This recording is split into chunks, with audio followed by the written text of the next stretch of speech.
इस बार को क्या नाम दूँ, ये एपिसोड बहुत ही इंटरेस्टेड होने वाला है और स्वागत आपका मेरे इस एपिसोड में। आप यहाँ पर देखोगे कि अंजलि जो होती है आस्था को बोलती है कि तुम मेरी बेटी को मुझे बता दो और वो कहाँ पर है, लेकिन आस्था बोलती है कि नहीं, मुझे नहीं पता आपकी बेटी कहाँ पर है, लेकिन मैं उसे ढूंढने में आपकी मदद करूँगी। हालांकि आस्था को पता होता है कि उसकी बेटी कहाँ पर है, लेकिन वह उसे बताना नहीं चाहती। वह अपनी एहसास से जो है झूठ बोल रही होती है और वो मन में सोचती है कि जब सही टाइम आ जाएगा तो मैं अपने आप बता दूंगी कि इनकी बेटी कहाँ पर है। आस्था उनको दिलासा देती है कि आप टेंशन मत लो, आपकी बेटी जहाँ पर भी है वह सुरक्षित है, लेकिन मुझे नहीं पता है कि आपकी बेटी कहाँ पर है और मैं आपकी बेटी को जल्द ही ढूंढ निकालूंगी। आप लोग सभी बिल्कुल भी टेंशन मत लो। इधर जो है काव्या सोचती है कि कहीं अगर आस्था ने इनकी बेटी को ढूंढ निकाल दिया तो इस घर में आस्था की इज्जत और बढ़ जाएगी।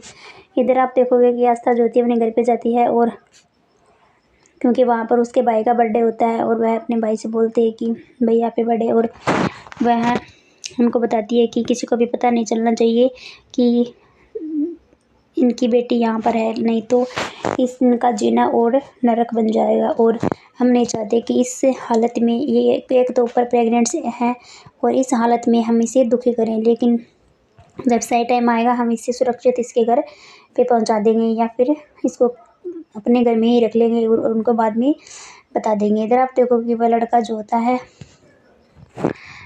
उसे की तरफ देखता है, आस्था की बहन की तरफ देखता है और बोलता है कि तुम चिंता क्यों कर रही हो। वह बोलती है कि कुछ नहीं, बस ऐसे ही। इधर आप देखोगे कि आस्था जो है श्लोक के पास आती है, श्लोक कॉल पे बातें कर रहा होता है और श्लोक बोलता है कि अच्छा तुम मेरे कमरे में आ गई, बोलो क्या काम था। तो आस्था उनसे बोलती है कि मैं आपको कुछ बताना चाहती हूँ।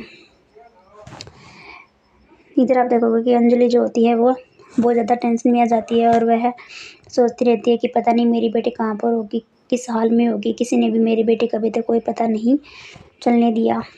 और इधर सभी लोग जो है खाना खा रहे होते हैं, लेकिन श्लोक को अभी तक पता नहीं होता है कि उसकी बेटी कहाँ पर है। और अंजलि भी बोलती है कि आप लोग ढूंढो मेरी बेटी को। इधर साहब बोलते हैं कि मैं पुलिस में कंप्लेन कर देता हूँ, जहाँ पर भी होगी वह उसको निकाल लेके आएंगे। लेकिन यहाँ पर घर में आधे लोगों को पता होता है कि उनकी बेटी कहाँ पर है, लेकिन वह साहब को कोई नहीं बताता है कि उनकी बेटी कहाँ पर है।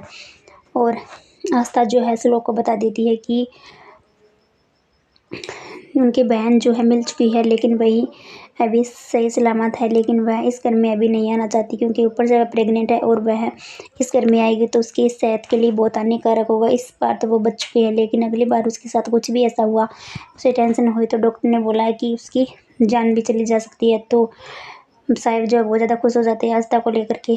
आस्था को बोलते हैं कि इस घर की अच्छी और सच्ची बहू तुम ही हो, तुम इस घर को एक मुट्ठी की तरह बांध के रख सकती हो। और इधर साहब जो बोलते हैं कि आस्था बेटा तुम ऐसे ही अपने घर में हमारे घर को जो है एक कर रखना। आस्था जो है खुश हो जाती है, साहब उसकी तारीफ करते हैं।